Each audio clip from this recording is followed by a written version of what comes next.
नमस्कार दोस्तों, स्वागत है आपका मेरे यूट्यूब चैनल पर। कौवा और कोयल की कहानी। सालों पहले चांदनगर के पास एक जंगल था। वहाँ एक बड़ा सा बरगद का पेड़ था, जिस पर एक कौवा और एक कोयल दोनों अपने अपने घोंसले में रहते थे। एक रात उस जंगल में तेज आंधी चलने लगी। देखते ही देखते बारिश शुरू हो गई। कुछ ही देर में जंगल का जो भी था सब बर्बाद हो गया। अगले दिन कौवे और कोयल को अपने भूख मिटाने के लिए कुछ भी नहीं मिला।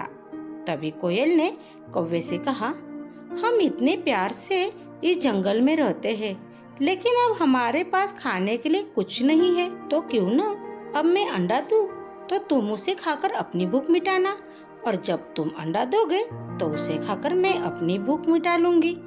कौवे ने कोयल की बात पर सहमति जताई।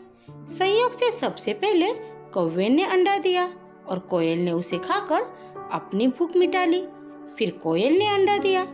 कौवा जैसे ही कोयल का अंडा खाने लगा तो कोयल ने उसे रोक दिया। कोयल ने कहा, तुम्हारी चोंच साफ नहीं है, तुम इसे धोकर आओ, फिर अंडा खाना। भागकर कौवा नदी के किनारे गया। उसने नदी से कहा, तुम मुझे पानी दो, मैं अपनी चोंच धोकर कोयल का अंडा खाऊंगा। नदी बोली, ठीक है, पानी के लिए तुम एक बर्तन लेकर आओ। अब कौवा जल्दी से कुम्हार के पास पहुंचा। उसने कुम्हार से कहा, मुझे घड़ा दे दो, उसमें मैं पानी भरकर अपनी चोंच धोऊंगा और फिर कोयल का अंडा खाऊंगा। कुम्हार ने कहा, तुम मुझे मिट्टी ला कर दो, मैं तुम्हें बर्तन बनाकर दे देता हूँ। यह सुनते ही कौवा धरती माँ से मिट्टी मांगने लगा।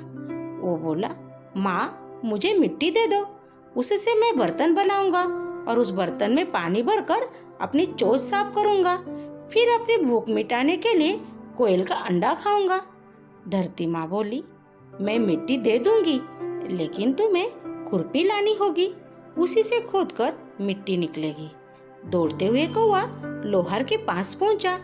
उसने लोहार से कहा, मुझे खुरपी दे दो, उसी से मैं मिट्टी निकालकर कुम्हार को दूंगा और बर्तन लूंगा, फिर बर्तन में पानी भरूंगा और उस पानी से अपनी चोंच धोकर कोयल का अंडा खाऊंगा। लोहार ने गरम गरम खुरपी कौवे को दे दी। जैसे ही कौवे ने उसे पकड़ा, उसकी चोंच जल गई और कौवा तड़पते हुए मर गया। इस तरह चतुराई ने कोयल ने अपने अंडे कौवे से बचा लिए। कहानी से सीख। कौवे और कोयल की कहानी यह सीख देती है कि दूसरों पर आंख बंद कर भरोसा नहीं करना चाहिए, इससे नुकसान खुद का ही होता है। Thank you. कहानी को लाइक करो, अपने दोस्तों में शेयर करो। अगर आपको कहानी पसंद आई है तो कमेंट बॉक्स में कमेंट करके बताओ, और चैनल पे नए हो तो चैनल को सब्सक्राइब करो।